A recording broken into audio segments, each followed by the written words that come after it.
მოგესალმებით, მე ვარ მარიამ წულაია, დავიბადე 1991 წლის 6 მარტს, 15 წლის წინ გადმოვედი საცხოვრებლად ამერიკაში. და დღეს ვართ ამია სტუმარი, რომ მოგიყვეთ ჩემი ისტორია. წარმოიდგინეთ, ერთ დღეს იგებთ, რომ green card-ა მოიგეთ და თქვენს წინ სრულიად ახალი ცხოვრება იხსნება. ახალი ქვეყანა, ახალი შესაძლებლობები და ახალი დასაწყისი. ზუსტად ასე დაიწყო ჩემი დღევანდელი სტუმრის მარიამის ამერიკული ისტორია. მისი ემიგრაციის გზა განსხვავებული აღმოჩნდა იმ გამოცდილებებისგან, რომელსაც ემიგრანტების დიდი ნაწილი გადის. green card-ის მოგებამ მას და მის ოჯახს ამერიკაში ცხოვრების კარი გაუხსნა. დღეს მარიამი მეუღლესთან და შვილებთან ერთად ამერიკაში ცხოვრობს. ზრდის შვილებს ამერიკულ გარემოში და ცდილობს საკუთარი ადგილი დაიმკვიდროს იმ საზოგადოებაში, რომელსაც უკვე საკუთარ სახლად მიიჩნევს. ჩემი პროექტის მთავარი მხარდამჭერი არის TBC. როგორ გახდე TBC-ის მომხმარებელი დისტანციურად? TBC-ის მომხმარებლად რეგისტრაცია ძალიან მარტივია. შეგიძლია გადმოწეროთ TBC Mobile Bank-ის აპლიკაცია და ზუსტად 30 წამში დისტანციურად გახდე მომხმარებელი და გაიაქტიუროს საბანკო პროდუქტები ფილიალში მისulis გარეშე. ამისათვის დაგჭირდება მხოლოდ მოქმედი ტელეფონის ნომერი, რომ მიიღო SMS კოდი და სელფის გადაღება ვინაობის დასადასტურებლად. რეგისტრაციის გავლისთანავე შენ ავტომატურად გაგეხსნება TBC-ის ბარათიც. თუმცა თუ გირჩევნია TBC-ის წარმომადგენელი დაგეხმაროს რეგისტრაციის პროცესში, მიწერე TBC-ის სოციალურ ქსელებში, ვებგვერდზე ან ელფოსტაზე და მოითხოვე ვიდეო ბანკის სერვისით სარგებლობა. შენთვის სასურველ დროს ჩაგენიშნება ვიდეოზარი TBC-ის წარმომადგენელთან, რომელიც დაგეხმარება პროცესის გავლაში. როგორ დაიწყო შენი ემიგრაციის ისტორია? და როდის? სულ მავიწყდება ხოლმე. მართლა რომ მეკითხები, ეს უკვე 5 წლის წინ არა და 15 წელი იქნება ამ ივლისს, ხო. 2011-ში ჩამოვედი. ადაპტაციის პერიოდი კარგი მქონდა, იმიტომ რომ ოჯახთან ჩამოვედი და ოჯახი დამხვდა და ასე ვთქვათ, გარემო უცხო არ იყო ჩემთვის. 15 წლის წინ რატომ დაიწყო შენი ემიგრაცია? ანუ რატომ წამოხვედი ამერიკაში? სულ შემთხვევით, ძალიან შემთხვევით მოვიგე მწვანე ბარათი. და ესე უცებ. მწვანე ბარათი მოგთან არ მეჯერა, მართლა არ მეჯერა, რომ დამირეკეს, რომ აი მოიგე რაღაც, მე მეგონა რომ მატყუებდნენ. ანუ რომ შეავსე ბარათზე, რომ გააგზავნე.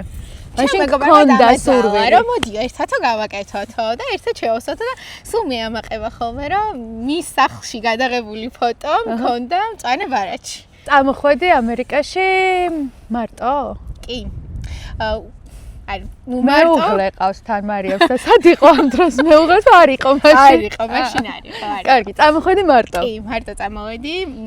ჩამომიყვანეს უბრალოდ ჩემს მყავს თურქი ბიძა, მას ყავს ამერიკელი ცოლი და ისინი ჩამოვიდნენ ჩემს ამოსაყვანად. და ამიტომ რაღაცნაირად იმათან შვილი არ ყავთ და ისე ვიყავი რა, ბავშვი და უცებ გაზრდილი ბავშვი. რამდენი წლის იყავი, როდესაც ჩამოვედი? კარგი. როგორი იყო შენი პირველი დღე ამერიკაში? ჩვენ რა ჩამოვედით JFK-ში, ტაქსით წამოვედით Penn Stage-ში. და ეს ამხელა შენობებს რომ ხედავ, ერთი თბილისში გაზრდილი პატარა და პატარა თანითაც პატარა ფეთით გოგო და შოკილი ვიყავი, რომ აიმე ეს რამხელათან ეხა 2011-ში კიდევ რა დღესთვის უკვე ყველაფერი ისეთია, რაც ყველგან ხედავთ, სოციალური მედიაც ისეთია, რომ რაღაც ადამიანების ცხოვრებას ვუყურებთ და მაშინ იყო, აი რა ვიცი, საოცრება, ყვითელ ტაქსში ჩავჯექი, ვაიმე მეთქი სათوار კინოში ხარ. ძალიან კაი იყო, რაღაცნაირად კარგად მახსოვს. პირველი სამსახური? რა იყო შენი პირველი სამსახური? ჩემი პირველი სამსახური იყო ნაცნობობა აქაც არის. ვიცოდი? ჩემი ასე ვთქვათ, ბიცოლის მეგობრის დედა მუშაობდა ერთ-ერთ კომპანიაში GS1 US-ში, ბარკოდები სადაც იქმნება და იმან თქვა, რომ მე მჭირდებაო ახალგაზრდა ადამიანი, ვინც სხვანაირად ხედავს და ჩემთან გამოუშვიო, ჯენს უთხრა რა, ჩემთან გამოუშვიო და Google-ში რო რივიუები იწერებოდა ამ კომპანიაზე, მე ეს რივიუები უნდა უბრალოდ აი Google-ში რა ინფორმაციაც იყო ამ კომპანიაზე, მე უნდა მიმეწოდებინა ჩემი ენით. ანუ ჩვეულებრივად აღსაქმელი ენის დაწერილი. და ეს იყო ჩემი პირველი სამსახური. ეგეც ძალიან გამიმართლა. ვფიქრობ, რომ ჩემი ემიგრაცია ძალიან არასტანდარტულად დაიწყო, უცებ მოვხდი დიდ კომპანიაში ამდენ ხალხთან და კაპრანჭოთან ეს კაპრანჭო მიყვარდა და დაკუსკუსები ხოლმე კაპრანჭული სამსახურში. თან კარგი გამოცდილება იყო. და მე რო უკვე კოლეჯში რო წავედი, პარალელურად კოლეჯური სამსახური შევითავსე. ანუ სწავლა ამერიკაში გააგრძელე თუ დაიწყე? გავაგრძელე, მაგრამ აი როგორ. იქ რადგან სწავლობდი სამართალზე, იურიდიულზე, საქართველოში 2 კურსი დავხურე და წამოვედი. რო წამოვედი, არ მინდოდა რომ ის კლასები, ანუ წყალში ჩამყრო და ასე ვთქვათ, წამოვიღე ტრანსკრიპტები და აქ დავიწყე criminal justice-ზე, ოღონდ ჩემს კოლეჯს როგორ ქონდა, იცი criminal justice-ი რჩევდი და მაინორად შეგეძლო აგერჩია სხვა და სხვა ავირჩია პარალეგალობა. ემიგრაციის ის რთული სამსახური, რასაც ძირითადად ქართველები გადიან, იყო თუ არა შენ ცხოვრებაში? არ იყო. ამიტომ ამბობ, რომ ჩემი ისტორია არის ცოტა არასტანდარტული და ვთვლი, რომ ძალიან გამიმართლა, მაგრამ სირთულები და რთული პერიოდი გავიარეთ, როცა უკვე მედანიკუშა მარტო ჩამოვედით. და ბავშვიც დავიჭირეთ ხელში. აი მერე იყო ნამდვილი სირთულეები, ის პერიოდი, რომ რაღაცნაირად გიწევს შეათანხმო დედობაც, მეუღლეობაც, სამსახურიც, თან მარტო ხარ, უკვე აღარავინ აღარ არის, აღარავინ გახვედროს ესე მანქანას და თუმცა ახლს ასე შემდეგ ყველაფერი ჩვენ ვყავით პასუხისმგებლები და ცოტა რთული იყო. ეგ გზა ნამდვილად რთული იყო. შენი ემიგრაციული ცხოვრება გრძელდება შემდეგ უკვე მეუღლესთან და შვილთან ერთად. როგორ გაგრძელდა ეს ამბავი? აი დეტალურად მოგვიყევი, რა შეიცვალა შენს ცხოვრებაში და როგორ გაუმკლავდით საერთოდ?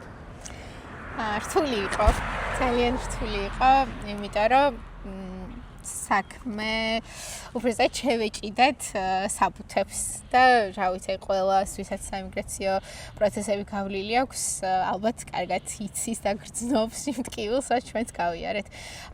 მე რადგან ჯერ კიდევ მწვანებარათიანი ვიყავი და ხელი რომ მოვაწერეთ, ნიკუშას არ შეეძლო ამერიკაში დარჩენილიყო, ანუ იმ დროზე მეტ ხანს, ანუ არ ლეგალურად არ უნდა დარჩენილიყო.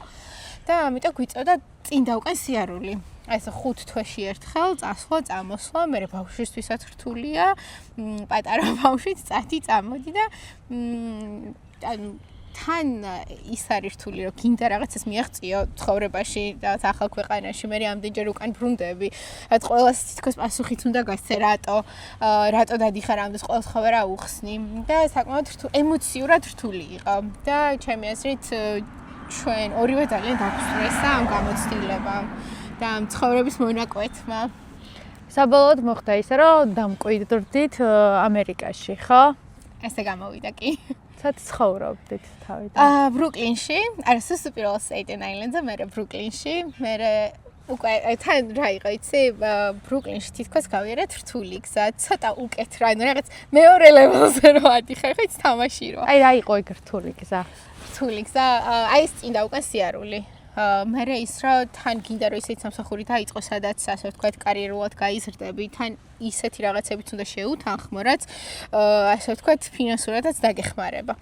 და მე რომ მოვრჩით ამ ყველაფერს, მაშინ უბერი ყავდა და აი რომ ჩავაბარეთ ეს უბერის პლეიტები, ასე ვთქვათ, რომ აი მოვრჩით ამას და ეხლა ხოლმე შეგვიძლია ჩვენს მარტო კარიერულ სამსახურზე ვიმუშაოთ, აღარ გვჭირდება ეს მეორე დამატებით რაღაცები. ეს იყო ჩვენთვის დიდი ნაბიჯი, მაგრამ უკვე გადმოვედით სტეიტენ აილენდზე. სადაც უკეთ ვიყავით, მე უკვე გადავწყვეტეთ, რომ მეორე ბავშვიც დავამატოთ, ახლა უფრო მყარად ვართ, დავამატეთ მეორე ბავშვიც და მე მოგვიყვანა ამ გზამ უკვე ნიუ-ჯერსამდე. და მეორე ბავშვი უნდა გამოვიყვანოთ ახლა სკოლიდან. კი, მეორე ბავშვი უნდა გამოვიყვანოთ. ერთად გამოვიყვანოთ? კი, გამოვიყვანოთ.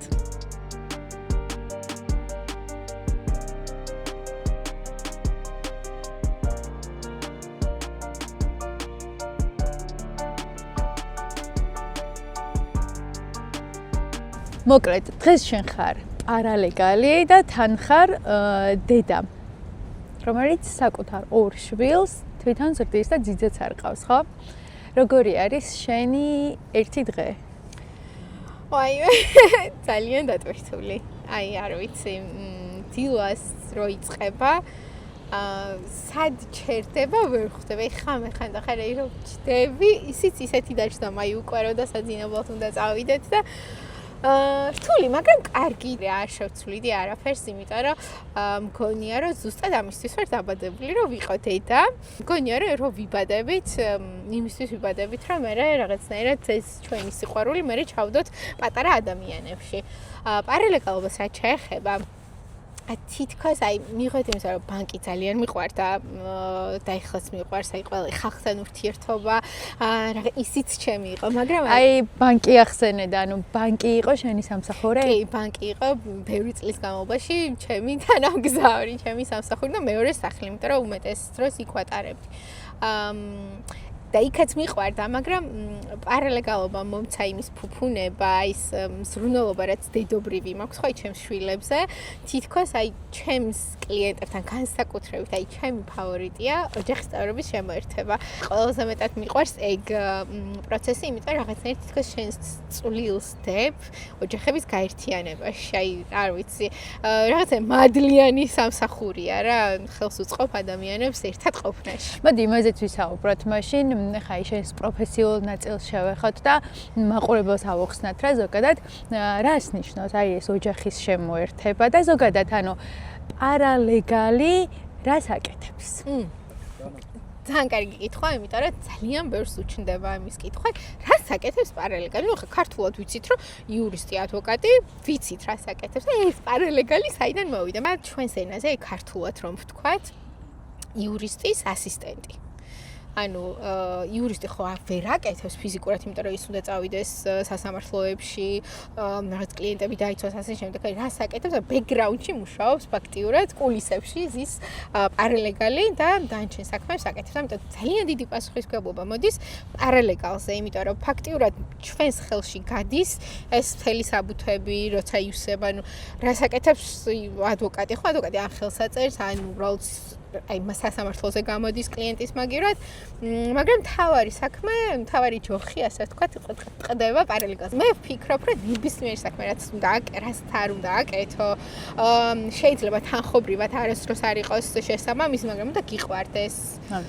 ის რასაც აკეთებ, შენ ხო თან გიყვარს, თუნდაც რესპონდენტებთან ურთიერთობა, მაყურებელთან ურთიერთობა, რაღაცნაირად ეგრეა, უნდა მოგწონდეს.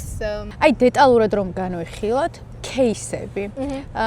რა кейსები არსებობს, რითაც ადამიანებს შეუძლიათ რომ გახდნენ ამ მწვანე ბარათის პრობლემები, რისთვისაც ჩვენ ემიგრანტები ძალიან ბევრს ბრძოლობთ, მეგობრებო და ძალიან რთული, საკმაოდ რთული გზა არის. და რამდენნაირი გზა არსებობს ამისთვის? რა თქმა უნდა, პირველი არის, როდესაც მწვანე ბარათს იგებ, სამწუხაროდ შეჯერებით ეს შეჩერებულია და ალბათ გაგრძელდება მალე, იმიტომ რომ რაღაც ცვლილებები იყო და ვიმედოვნებ რომ გაგრძელდება, იმიტომ რომ ამერიკაც ზუსტად ეგ არის, რომ ჩამოვდივართ ყველანი სხვადასხვა ქვეყნიდან და ვქმნით ერთ მთლიანობას, შტატებს. და პირველი არის ეგ, მეორე ოჯახის წევრების შემოერთება, რაც ასევე ყველაზე ისეთი მნიშვნელოვანი და მთავარი, მეუღლე, მშობლები, შვილები. ოჯახის წევრს სანამ შემოიერთებ, ხო? იქამდე როგორ უნდა გახდე, კიდევ რა გზები არსებობს? ქორწინება. რომელიც არის ყველაზე და ერთ-ერთი ცნობილი. კი, ეგრეა ნამდვილად, მეც ჩემი მეუღლე შემოვიერთე მწვანე ბარათიანმა. სხვა ჩვენ დროს, ჩვენ როცა ამბებს ვარკვევდით და რატომაც გადავწყვიტეთ, რომ ჩვენ თვითონ გაგვეკეთებინა იყო ის, რომ გვეუბნებოდნენ, რომ მწვანე ბარათიანთან ხელს როცა მოვაწერდი, ვერ აიღებდი საბუთებს, უნდა დაელოდო შენს მოქალაქეობას. მეორე გზა, მთავარი არის ოჯახის წევრების შემოერთება, ერთ-ერთი არის მეუღლის შემოერთება, რაც ალბათ ყველაზე პოპულარულია შემოერთებებს შორის. რა თქმა უნდა, როდესაც მოქალაქე იერთებს მეუღლეს, ეს პროცესები უფრო დაჩქარებულია. ასევე გააჩნია სად არის მეუღლე საქართველოში, ამერიკაში თუ ამერიკაშია კიდევ უფრო მალე მიდის პროცესები, რადგან სტატუსი ეგრევე იცვლება არა. ეგრევე იგზავნება, მაშინ შეგვიძლია რომ გავაგზავნოთ სტატუსის შეცვლაც. და საქართველოში სამწუხაროდ, როცა საქართველოშია მეუღლე, აქ ერთვება მესამე პირი, რომელიც არის საკონსულო. ამიტომ არის ოჯახის საიმიგრაციომ უნდა დაგვიეფრუოს საბუთები, მე გადადის საკონსულოში. როდესაც მოქალაქე იერთებს თუ აკყავს მეუღლე, შეიძლება 5-6 თვეში 5-6 თვეშიც მოუვიდეს წვანებარათი. ანუ ასე მალეც შეიძლება რომ გაკეთდეს. ანუ განსხვავება არის, როდესაც მოქალაქე არის, ამ შემთხვევაში უფრო დრო არის მცირე და გრინ-კარტიანი შემთხვევაში უფრო დიდ დროს მოითხოვ. უნდა დავსვა ეს კითხვა აუცილებლად, იმიტომ რომ ფიქტიური ქორწინება ძალიან ხშირად ხდება და ადამიანები ესე რომ ვთქვათ აყალბებენ თავიანთ ქორწინებას და ამით იღებენ მწვანე ბარათს. ვისაუბროთ ზოგადად ამ პროცესებზე, აი დეტალურად და სიღრმეებში რომ ჩავიდეთ, როგორ გადიან ადამიანები აი ამ გაყალბებული ქორწინების თელს ამბავს. იგივე გზის გავლა უწევთ სიმართლე რომ გითხრა ფიქტიურ ქორწინებაზე, რაც უწევთ ნამდვილ ქორწინებას. იმიტომ რომ ისე უნდა დაამტკიცო ქორწინების ნამდვილობა, უნდა გააგზავნო ყველა საბუთი, უნდა დაამტკიცო რომ ერთად გაქვთ მისამართი, ინშურენსი, დაზღვევა, ასეთი რაღაცები, ფოტოები, რა თქმა უნდა, თავისთავად. ანუ განსხვავებული ნამდვილ ქორწინებასთან არ გიწევს არაფერი რა, იმიტომ რომ უნდა დაინახოს აგენტმა, ოფიცერმა, რომ ეს ქორწინება არის ნამდვილი. თუ ხარ ემიგრანტი და გაქვს TBC-ის შესაბამისი ვალუტის ანგარიში, შეგიძლია რომ საკუთარ თავს გაუგზავნო ფულადი გზავნილი და კონვერტაციისას განსაკუთრებული კურსით ისარგებლო. პროცესი ზუსტად ისე მოქმედებს, როგორც თანხას უგზავნი ხოლმე სხვა ადამიანს. უბრალოდ გაგზავნის დროს უნდა მიუთითო შენი სახელი და გვარი. ამ გზით შეძლებთ ნაღდი ფულის გაციფრულებას და შემდეგ უკვე მარტივად და დისტანციურად შეძლებთ ფინანსების მართვას.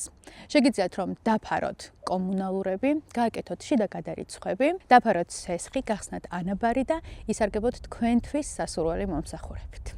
უამრავი ადამიანი, უამრავი ქართველი ბოლო წლების განმავლობაში გადმოვიდა მექსიკით, ხო ასე არის. აი ამ შემთხვევაში რა ხდება და ამ შემთხვევაში როგორ იქმნება кейსი და ეს ადამიანები როგორ ხდებიან ლეგალურად მცხოვრები ამერიკის შეერთებულ შტატებში. მექსიკიდან გადმოსული ან როდესაც დაარღვიეს ვიზა და დარჩნენ. მათ შემთხვევაში ძირითადად აკეთებენ ხოლმე პოლიტიკურ кейსებს, რომ ნუ ვერ ბრუნდებიან საკუთარ ქვეყანაში და უნდა დარჩნენ აქ. შესაბამისად, მაგ დროს უკვე აქვთ იმის საშუალება, რომ გააკეთონ მოთხოვნა სამუშაო უფლებაზე და მერე გააგზავნონ ასევე ცალკე social security number-ზე. რა არის ყველაზე მნიშვნელოვანი ინფორმაცია, რაც უნდა იცოდეს ადამიანმა, რომელიც გეგმავს ამერიკაში ჩამოსვლას და ემიგრაციაში ცხოვრებას? ჩემი აზრით, უნდა გაითვალისწინოს. აიცი რა არის, ვინც მენტალურად, აი ტვინით საქართველოში რჩება, ძალიან უჭირს ემიგრაციაში. ასეთ როდესაც ხვდები რომ всё, მე ხა საცხოვრებლად, იმისთვის არა ცოტა ხნით არა რომ აი ფულს დავაგროვებ და წავალ, არა. თუ მოდიხარ საცხოვრებლად, აი ოჯახთან ერთად, უნდა გაიაზრო ის რომ უნდა მიიღო ეს ქვეყანა შენად. მე არ ვთვლი სამშობლოდ, მაგრამ უკვე ტვინი უნდა მომართო იმისკენ რომ დღეს ამერიკა არის ჩემი ქვეყანა, მე აქ უნდა შევდგე უკვე სრულყოფილ ადამიანად. კარიერა იქნება, არ აქვს მნიშვნელობა, რას უკავშირებს შენს კარიერას, მაგრამ შენი შვილები ცხოვრობენ აქ. აი როგორც დედას ძალიან ბევრი პასუხისმგებლობა გვაქვს დედა ემიგრანტს, იმიტომ რომ თან ჩვენ, ოდესაც ჩვენი შვილები უკვე პირველი თაობა იქნებიან, ვინც აქ იზრდებიან, ხო? ჩვენ უნდა შევუქმნათ ის გარემო, სადაც შედგებიან. რა არის ყველაზე რთული მაშინ, როდესაც ხარ ემიგრაციაში და თან გყავს ორი მცირეწლოვანი შვილი? ბალანსის შენარჩუნება ან პოვნა. ალბათ რომ იყო კარგი დედა, კარგი მეუღლე, იასახლისი, კარგი თანამშრომელი თუ კარიერაშიც შემდგარი, ასე ვთქვათ. ალბათ ყველაზე რთული ეგ არის. დედობა უფრო მეტად ჩემი აზრით, იმიტომ რომ საქართველოში რო ხარ მრჩეველი ბევრი ყავს. დამხმარეც. ხო, დამხმარეც და აქ აი შენ და გადაწყვეტა როგორ ექიმთან წაიყვანო ბავშვი, შენ და არჩიო. ის არა რომ აი დედა ჩემის, დეიდა ჩემის, აი ის იქ დადის, აი არა შენ ხარ პასუხისმგებელი ყველაფერზე. შენი შვილები რომლებიც იზრდებიან ამერიკაში. მათთან სახლში საუბრობ ქართულად თუ ინგლისურად? აი სანდროსთან უკვე უფროსთან. სანდროსთან უკვე ქართულად. და თავიდან რაღაც პერიოდი სანდრომ ცოტა გვიან დაიწყო საუბარი და გვირჩიეს რომ ინგლისურად ველაპარაკეთ, რომ მალე დაიწყოს. მართლა ეგრე იყო, დაიწყო ჯერ ინგლისურად საუბარი და მერე ქართულად. ბავშვებს რომ ახალ კითხვა დავუსვათ. საიდან ხარ? რას გვიპასუხებენ? სანდროს ეკითხებიან, რომ თუ ყავს, რა თქმა უნდა, ეს გარეგნულად ვერ ამჩნევენ, იმიტომ თუ ეკითხებიან, რომ მე რო იციან, ან მე და ნიკუშა რო საუბრობთ ხო ენაზე, აი, საიდან სანდრა ყოველთვის ეუბნება, რომ I'm Georgian American, roots იცის, რომ საფესვები მოყვება საქართველოდან. ნუ ორივეს ამბობს. კი. მაშინ როდესაც გინდა რომ შენ შვილებს გააცნო ქართული კულტურა და რაღაც სახლში გეგმავთ რომ ტრადიციული საღამო შექმნათ. რას აკეთებთ ხოლმე? ჩვენ ძალიან გვყვარს საოჯახო, ესე ვთქვათ, ვახშამი. ვეძახით ამას ტელეფონის გარეშე ვახშამს. აუცილებლად უნდა იყოს რაღაც ერთი მაინც ქართული, არ აქვს მნიშვნელობა ეს ჭადი და ყველიც რო იყოს, თუნდაც ჭადი და ყველი იყოს ქართული და აუცილებლად აი ეს ქართული რაც არის ჩემი აზრით, აი ქართულ სუფრას რაც ეხება, აი ქართულად საჭმლის, საკვების გაზიარებას მეორე ადამიანთან ძალიან მნიშვნელოვანია ჩემი აზრით ჩვენთვის ქართველებისთვის. და სულ ვცდილობთ რომ სანდროს ეს ჩავუნარგოთ, რომ ეს რაღაც ერთი ვახშამი მაინც გვქონდეს ისეთი, კვირაში ერთი ან ორი მაინც, რომ ყველანი ვხედავთ ერთად ტელეფონის გარეშე და აი ვლაპარაკოთ, აი სულელური რაღაც რა იყოს, მაინც ერთად ვსაუბრობთ. ვაკესა და საბურთალოს შორის თბილისის ცენტრში იქმნება სრულიად ახალი სივრცე, თბილისის აკრები. პირველი თვითმყოფადი უბანი, სადაც ყველაფერი ერთ სივრცეშია. მინი მოლი, რითეილ პლაზა, ფიტნესი, სპა, გამოჯანსაღებელი ცენტრი, სკეით პარკი, აუზი, სპორტული მოედანი, პადელის კორტი, რესტორნები, ბარები, საბავშვო გასართობის სივრცეები, მოსასვენებელი სივრცეები, საპიკნიკე და სალაშქრო ზონები. თბილისის აკრები არის ცხოვრების ახალი სტანდარტი. ჩვენს დღესასწაულებს აუცილებლად ჩვენებურად ავხნიშნავთ, ეს ეკლესიაში წასვლა იქნება, ქართული რაღაც კერძის გაკეთება იქნება, ყოველთვის გვაქვს ეგეც.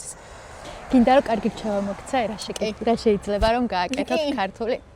მოკლედ, ჩემი მეგობარი კომპანია არის კავია პლუსი.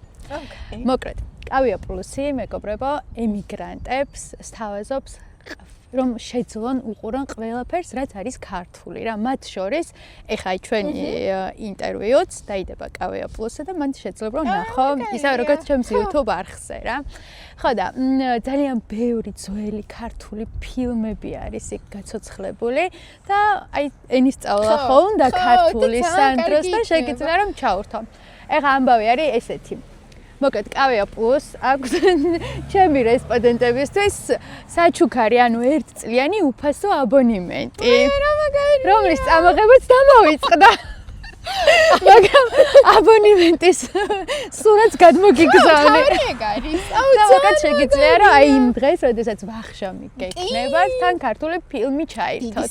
და ასევე უყურებ პოდკასტებს ქართულს, იქ არის და სხვადასხვა ახალი ქართული სერიალებიც. ძალიან მაგარია, ძალიან დიდი მადლობა კავია პლუს. შეიც. მათ. ველოდები ჩემს კოდს. ფოტოთი.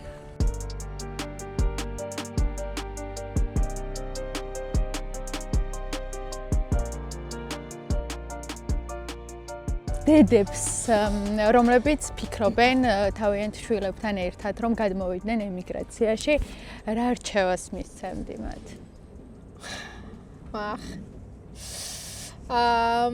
იპოვონ აი რამენაირად, აი თუნდაც თავიანთ თავთან აი ცოტა ხანს დარჩნენ მარტო და დაფიქრდნენ იმაზე, როგორ შეიძლება დააბალანსონ თავიანთ შვილების ცხოვრებაში ქართული და ამერიკული ცხოვრება ერთად. ის რომ არ დაუკარგონ რაღაც ქართული, მაგრამ ასევე ძალიან მნიშვნელოვანია, რომ აქაური ცხოვრებაც შეითავისონ ბავშვებმა. ძალიან მნიშვნელოვანია და აქაური წრეც, ასე ვთქვათ. ენის ბარიერი, რა თქმა უნდა, ძალიან ბევრ სირთულეს უქმნის ხოლმე მშობლებს, იმიტომ რომ გამიგია, რომ იმ მასწავლებელს ვერ ეკონტაქტებიან ან სხვა მშობლებს, მაგრამ რაღაცნაირად აი ბავშვებიდან გამომდინარე რაღაც გზა უნდა იპოვონ, რომ ეს დაუბალანსონ. რამდენად ხშირად ახერხებთ საქართველოში ჩასვლას? ვცდილობთ, თავიდან ჩვენი რა თქმა უნდა გვინდა და ყოველ წელს გვეულა, მაგრამ მე ყოველ წელს სიარული გარდა იმისა, რომ დიდ ხარჯებთან არის საკავშირებული, ასევე არის სამსახურიდან მშობლების ახებას. ორი კვირა კიდე ისე მალე გადის, რომ რა ვიცი, თვალის სახამხამებაში და ეხლა ვცდილობთ, რომ იქნებ 2 წელში ერთხელ ან 3 წელში ერთხელ მაინც ვიაროთ საქართველოში.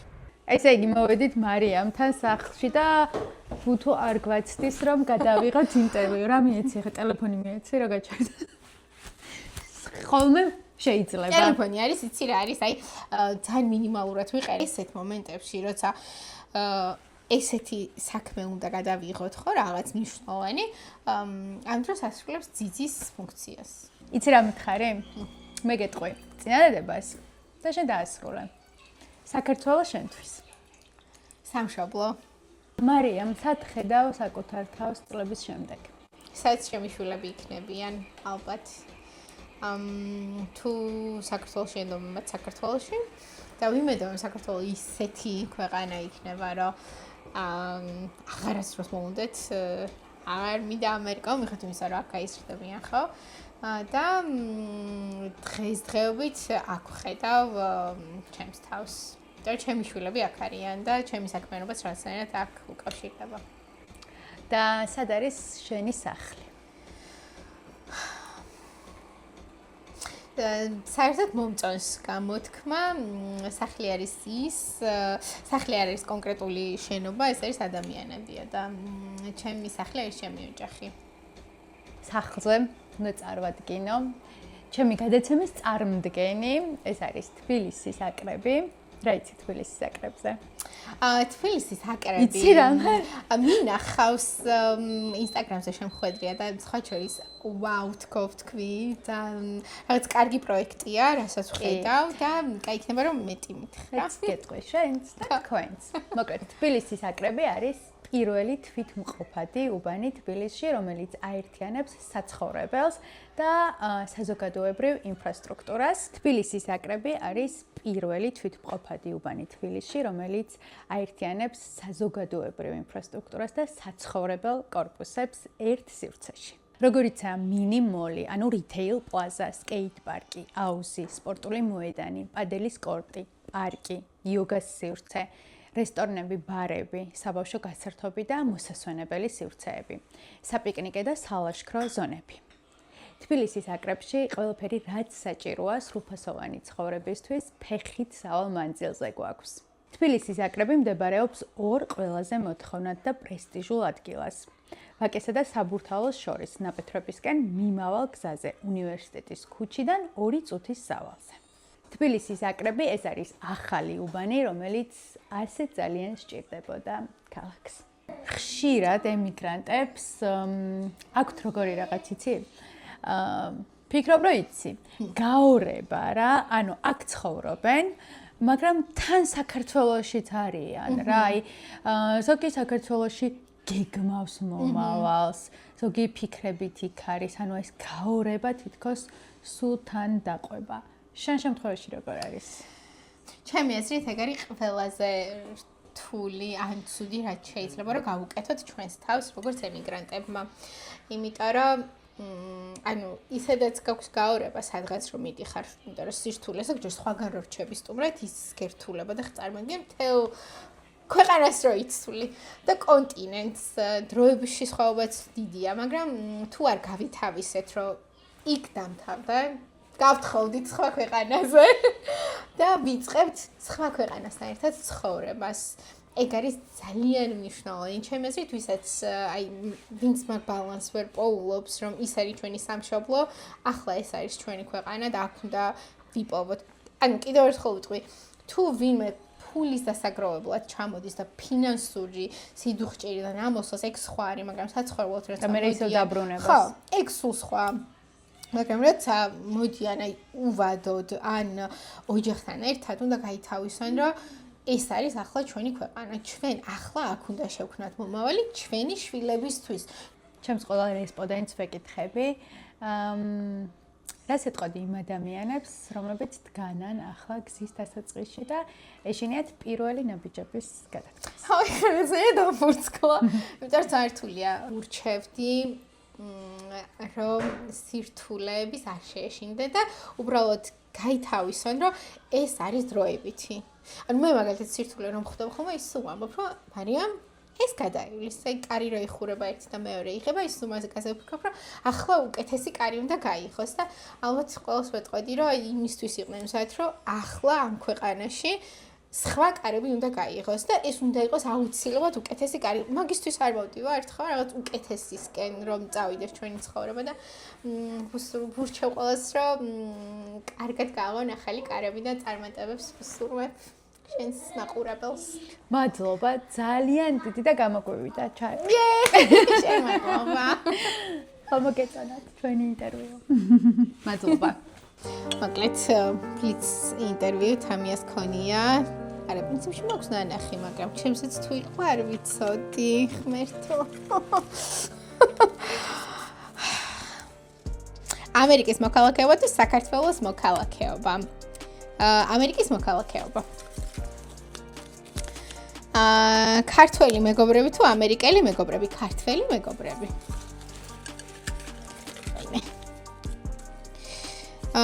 ბრუკლინი რა ასოციაციას იწვევს შენში? პირველი სახლი ამერიკაში. პირველი გაჩერება ამერიკაში. ყველა იდგავს მან ფეხს. საქართველო თუ ამერიკა? აუ. ამერიკა. Good morning to დილამ შვიდობის. რაც პირველი მოვა თავში. საყვარელი ქართული კერძი, აჭარული ხაჭაპური. მუშაობა ბანკში თუ პარალეგალობა? პარალეგალობა. მე მგონი დავამთავრე ჩემი კითხვები. მადლობა ყველას ყურადღებისთვის. ემიგრაციაში საკუთარი ადგილის პოვნა მარტივი არ არის. განსაკუთრებით მაშინ, როცა გინდა არა მხოლოდ დასაქმდე, არამედ იმ პროფესიით იმუშაო, რომელიც ნამდვილად გიყვარს. ბევრისთვის ეს რთულად მისაღწევ მიზნად რჩება, თუმცა ჩემი დღევანდელი რესპონდენტის ისტორია გვაჩვენებს, რომ შეუძლებელი არაფერია. მარიამმა შეძლო ამერიკაში არა მხოლოდ ახალი ცხოვრების დაწყება, არამედ საკუთარი პროფესიის შენარჩუნება და განვითარება. მისი ისტორია კიდევ ერთხელ გვახსენებს, რომ დედობა და პროფესიული წარმატება ერთმანეთს არ გამორიცხავს. შეგიძლია ზრდიდე შვილებს, ზრუნავდე ოჯახზე და ამავდროულად აკეთებდე საქმეს, რომელიც გიყვარს და გაძლევს განვითარების შესაძლებლობას. განსაკუთრებით შთამაგონებელია ასეთი ისტორიები ამერიკაში, სადაც დრო ყველაზე ძვირფასი რესურსია და ყოველი საათი ფასობს. სწორედ ამიტომ ყოველთვის მიხარია ადამიანები, რომლებიც ახერხებენ ოჯახსა და კარიერას შორის ბალანსის პოვნას და ამტკიცებენ, რომ რთული გზა ყოველთვის შეუძლებელ გზას არ ნიშნავს. ყველა ემიგრანტის გზა უნიკალურია, სავსე ბრძოლით, არჩევანით და იმედით. თუ შენც გაქვს სათქმელი, თუ გინდა რომ შენი ხმა და ისტორია სამშობლოში გაიგონ და დარჩეს ემიგრაციის მემატიანეს, შეგიძლია მოგწერო. შემდეგი შეიძლება იყოს შენ.